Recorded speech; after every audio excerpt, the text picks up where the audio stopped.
ka ba sa mga indie movies? Yes, actually, mahilig ako dahil nung college nga, nag-commerce ako. Tapos parang madalas na pinapano kami ng mga, pinapapunta kami sa mga independent movie festivals talaga. Tapos nakikita mo talaga yung talent ng mga hindi natin kilala minsan ng mga artista. At syempre, yung mga up-and-coming, dyan natin sila nakikilala. At nakikita natin yung craft talaga, which is very far from the mainstream movies that we see na, kumbaga, pinapalabas ng mga big networks natin. At saka, hindi lamang yan, dapat mas tangkilikin nga natin itong mga to. Dahil ito yung may mga talagang galing na hindi masyado talagang napapansin pa. So, dapat bilang kapwa Pilipino, suportahan tayo. Pero ito, may bagong talagang dapat tayong abangan. Ito po yung bagong dugo. Ito po ay mula sa 3J sa Film Entertainment Production Incorporated. Para po pag-usapan niya, makakasama natin this morning ang ating very special guest. Let us all welcome Direk Val Iglesias, ang Bagong Dugo Director. We also have Ian Ignacio, cast ng Bagong Dugo. And of course, their executive producer ng Bagong Dugo, RB Gonzalez. Good morning. Good morning, guys. Good morning po. Yes. Siguro pag-usapan po muna natin na itong movie natin, Ang Bagong Dugo. Bakit po natin ito pinamagatang Ang Bagong Dugo? Kasi ito yung istorya ng isang bata na magmula nung kanyang bata siya, nakita niya na pinatay ang kanyang ama. Magmula noon talagang isa lang inisip niya na makaganti sa taong pumatay sa kanyang ama hanggang sa naging binata siya, hanggang sa dumating yung time na yung pagkakataon ay naibigay sa kanya at napatay nga niya yung tao. Pero nakalimutan niya na meron tayong batas na dapat magparusa sa mga taong nagkakasala. At siyempre, meron tayong Panginoon Diyos na dapat siya ang ibibigay natin sa kanya ang kaparusahan sa mga taong nagkakasala. Yon ang nakalimutan ng taong ito. So at the end, nagsisirin siya. Alright. Okay, Sir RB, sa dami ng mga pelikula, lalo ng mga indie films na lumalabas ngayon, bakit itong action na pinili natin? And what is your edge over the others? Kasi ang dami na talagang lumabas. Paano natin magagawang mag-stand out itong pelikulang ito?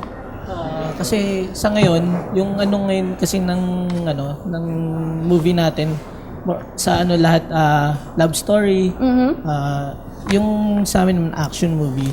Kasi nananamlay na kasi yung action movie ngayon, sinubukan namin para maibalik muli yung sigla ng action.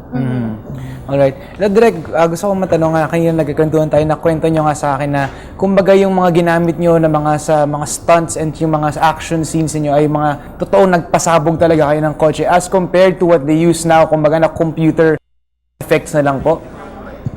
Kasi nahawakan ko na rin sila Robin Padilla as director, Rudy Fernandez, Eddie Garcia. Lahat ng mga action na ginagawa ko, hindi ako gumagamit ng computer. Talagang kung kailangan pasabugin ang sasakyan, pinasasabog ko. Kung kailangan pagulungin ang sasakyan, pinagugulong ko talaga yan. So, yung danger nandun. Kasi pag nilagyan mo na ng computer, nahahalata ng tao na parang hindi totoo. Hindi makatotohanan. Hindi makatotohanan. So dito, ultimo ang artista, nararamdaman nila yung panganib na gagawin nila pag hindi nila sinunod lahat ng instruction ko tungkol sa mga gagawin nilang aksyon. Alright, Ian, kamusta yung naging experience mo sa pag-shoot ng movie? And talaga bang naramdaman nyo kung gaano kapanganib lahat ng mga stunts? Naramdam talaga, pati mga peklat nga ako sa mga experience ko. Pero talagang tiwala talaga ako kay Tatay Val. Basta sinabi niya, alam ko, I'm in good hands. Kasi yung character ko Victor, siya yung ni Supremo Herman, which is played by Mark Hill. So kasama po namin dito sila Monsor Del Rosario, Roy Vinson, Alvin Anson, Vic Israel, Efren Reyes Jr., tsaka si Levi Ignacio, ama ko po. Tapos pati si Joan Bascon. So yung experience was positive naman, komportable naman, tsaka very compatible kami ni Tatay Val. And ito yung unang sabak ko sa action na movie, so sana supportan niyo po ako.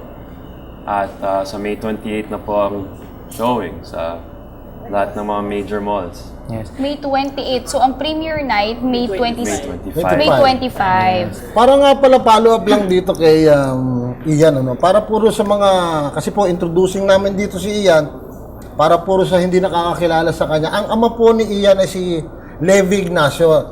Si Levi Ignacio ay Pilipinong 3-time world champion sa karate. Wow. Ang nag-train naman kay Ian, na pinagtulungan siya ng tatay niya at ni Musor de Rosario, si Musor naman ang nag-train sa kanya. So, ibig sabihin ng batang ito, ay hitik na hinog na pagdating sa aksyon. Kaya hindi ako nagdadalawang isip, bigyan siya ng mga mahihirap na stunt. So si Ian ang dapat talagang abangan natin lahat, lalo na sa pelikulang Ang Bagong Dugo. At siyempre, huwag niyo kalilimutan siyempre yung bida. Si Of Ian course, pero syempre napakagaling. si Ian ay isa sa talagang dapat rin abangan. Napakagaling na marami rin mga danger na ginawa rito si Ian, si Joe M. Basco na talagang lahat halos ng tao ay napapasigaw pagka nandun na yung mga stunt na pinagagawa ko sa kanya. At ito, siguro meron nga tayong sneak peek, kumbaga, ng trailer ng Ang Bagong Dugo. Yan ang papanoorin natin ngayon, mga boss. Iyakap ko na ang takot. Pinamanhid na ako ng galit. Kahit hindi niyo ako samahan, maniningil ako mag-isa.